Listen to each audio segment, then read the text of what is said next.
Oke, Dinda. Selamat siang, Dinda. Selamat siang, Bung. Oke, kita memulai bincang-bincang santainya, Dinda, terkait tentang isu yang lagi hangat tentang RUU TPKS yang baru saja diputuskan di dalam sidang paripurna menjadi hak inisiatif DPR untuk dibahas hari ini.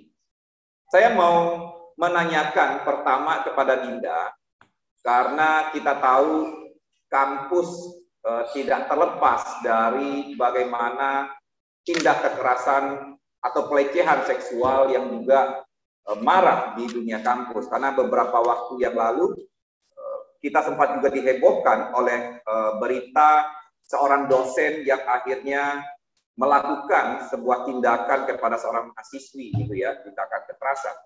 Dan ini yang kesekian kalinya tentunya, dan terus berulang. Di tengah situasi itu, Kemendikbud akhirnya mengeluarkan satu Permendikbud PPKS nomor 30 tahun 2021. Nah, saya ingin menanyakan bagaimana situasi kampus dan bagaimana respon dari kawan-kawan mahasiswa terkait dikeluarkannya Permendikbud oleh Permendikbud PPKS nomor 30 tahun 2021 ini. Pertama itu, pertanyaan pertama yang ingin saya sampaikan, bagaimana respon kawan-kawan dari mahasiswa terkait Permendikbud ini?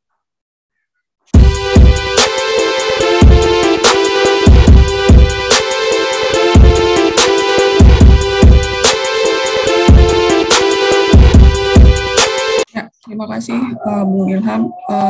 Tentu sangat menjadi angin segar ya buat kita mahasiswa, terutama perempuan yang selama ini berusaha mencari keadilan, di mana banyak korban-korban kekerasan yang terus terjadi gitu, apalagi akhir-akhir ini gitu ya.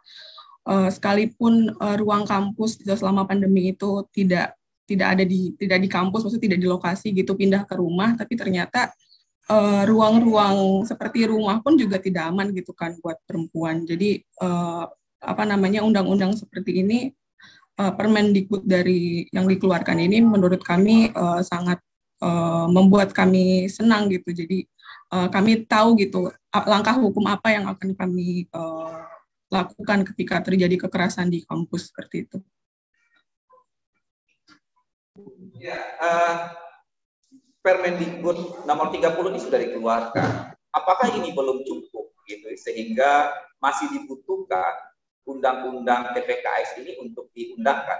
Pertanyaan, apakah Permendikbud ini saja tidak cukup dirasa untuk perlindungan terhadap perempuan misalnya?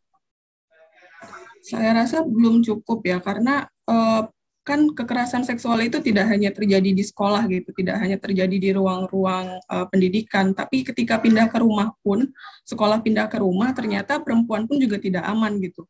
Selama pandemi kita bisa lihat kekerasan seksual terus meningkat gitu, terutama pada anak perempuan, di mana kondisi ekonomi yang semakin krisis gitu, yang membuat pada akhirnya anak perempuan dikorbankan gitu, untuk dinikahkan dini gitu.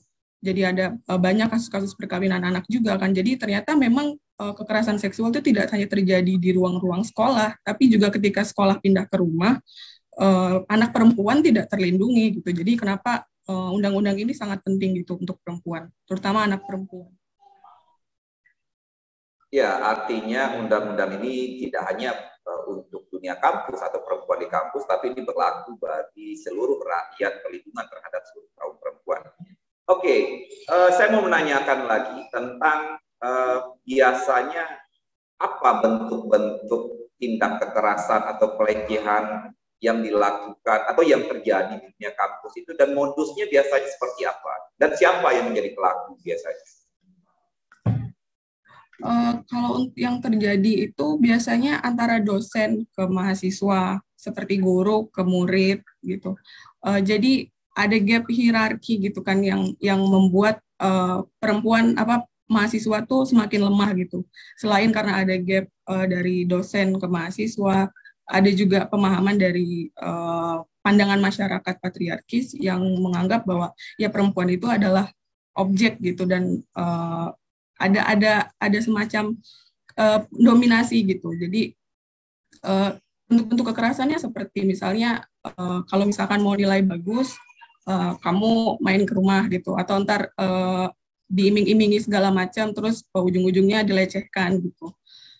Ya pas seperti itulah kira-kira modus-modusnya gitu. Kekerasan verbal juga kadang-kadang tatapan mata dari dosen ke mahasiswa gitu, chat dari dosen ke mahasiswa, dan itu banyak sekali terjadi. Yang terakhir, dunia kampus itu kita kenal sebagai tempatnya akademisi untuk kumpulan dari akademisi, tempatnya orang untuk belajar gitu ya, tempatnya para dosen ada di sana.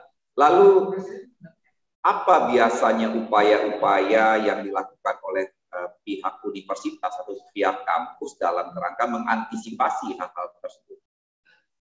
Ada nggak misalnya upaya dari kampus sendiri gitu untuk meminimalisir atau buat mengantisipasi hal-hal tindakan-tindakan itu untuk tidak berulang? Sebelum peraturan dari menteri itu turun, tidak ada sama sekali.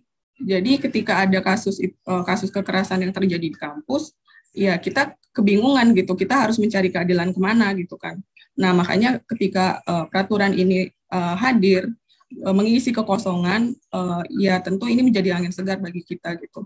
Ketika sebelum ada peraturan itu, ya kita bingung gitu. Upaya dari rektorat itu juga tidak ada gitu untuk upaya pencegahan kekerasan seksual di dalam kampus.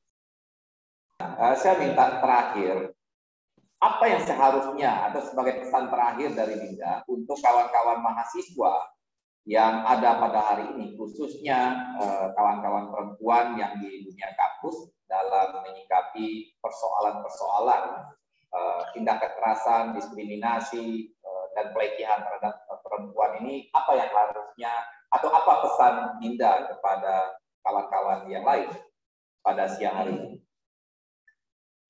Ya, menurut saya kita harus terlibat aktif ya dalam organisasi-organisasi yang membahas isu-isu perempuan gitu, untuk memberikan penyadaran kepada teman-teman kita agar kesadaran itu tumbuh gitu dan lebih luas lagi gitu. Jadi kasus-kasus kekerasan tidak lagi terjadi. Kita juga tidak mau ada korban lagi di dalam kampus, di sekolah ataupun di rumah gitu.